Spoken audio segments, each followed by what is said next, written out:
కట్టేసి ఈ మంద వాళ్ళు ఉంటారు శ్రీనాథుడు. మరి అప్పటిదాకా రాజ్యం రావాలనుకున్నాడు రాజులు కాళ్ళు ఆయన ఎట్లా ఆశీస్సులు ఇచ్చేదంటే కాళ్ళు ఆశీస్సులు ఇచ్చేది శ్రీనాథుడు. అంత జ్ఞానానికి అంత శక్తి ఉంది ఆయన, అంత తపశక్తి. కానీ ఈరోజు అంటే సమయం కాలం మనది కానప్పుడు చలించి నువ్వు అన్నట్టు దోమ కూడా కాచేది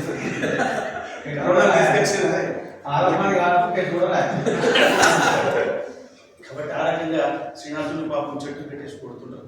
అక్కడ ఉన్న ఆడవాళ్ళందరూ మాతృమూర్తులందరూ ఆయన ఎంత గొప్ప కవి, సాక్షాత్ శివుడే ఆయనకి దర్శనం ఇచ్చి నీళ్ళిచ్చుడు, ఆ గంగమ్మ నీళ్ళిచ్చింది.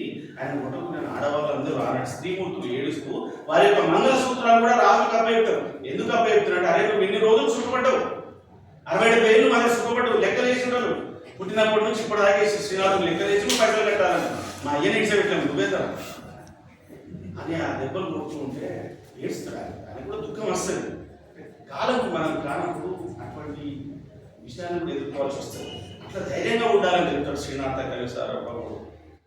అట్లా ఆ రకంగా ఆ బంగారం ఇచ్చి అన్ని చేసిన తర్వాత నువ్వు ఇంకా కట్టాలి. ఏం కట్టాలి? భూమి శిస్తు కట్టాలి.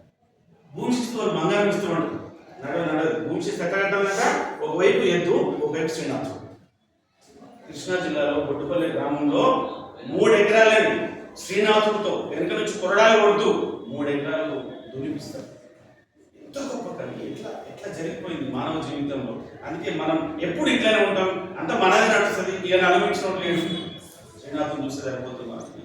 ఏ టైం ఏ రకంగా జరుగుతుందో ఆ రకంగా శ్రీనాథ కైసారంలోని దునిపించిన తర్వాత బొడ్డుపల్లి అనే గ్రామంలో పక్కకున్న గోదావరిలోకి వెళ్ళి చివరికి ఏమంటే దివిజ, అప్పటికి కూడా అహంకారం తగ్గలేదు.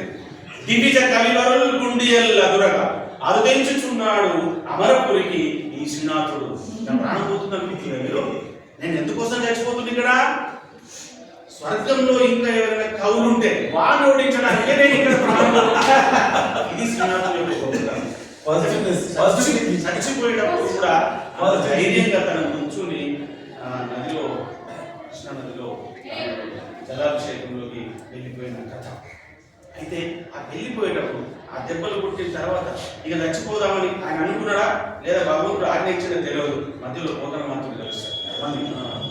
లేదు శ్రీనాథ, నేను ఈ సేవలు చేసుకుంటాను, ఇంపెండ్ ఉంటానంటే ఈదద్దు. నాకు ఇప్పుడు అర్థమైంది, ఈ ప్రపంచంలో నిన్ను మించిన వాడు లేడని నాకు ఇప్పుడు అర్థమైంది శ్రీనాథ్. అప్పుడేమన్నాడు? నేను గొప్పవాడిని. ఇప్పుడేమంటాడు? నువ్వే గొప్పవాడివి.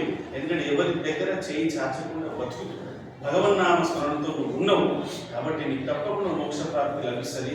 నువ్వు ఏమి కోరుకోలేవు కాబట్టి, నీకు నిష్కల్మషంగా ఉన్నావు కాబట్టి నిన్ను మించిన వాడు లేడని శ్రీనాథుడే ఒప్పుకున్న పోతనమాత్రుడు మన భాగవతాన్ని 12 స్కంధాలతో ఈ ప్రపంచానికి తెలుగులో అందించిన గొప్పవాడు మన వరంగల్ జిల్లా ముద్దుబిడ్డ ఎవరు? మన పోతనమాత్రుడు. పోతనమాత్రుడే మనకి ఇప్పుడున్న ఈ తెలుగు కవులలో చాలా గొప్పగా. ఎందుకంటే శ్రీనాథుడు రాయలసీమ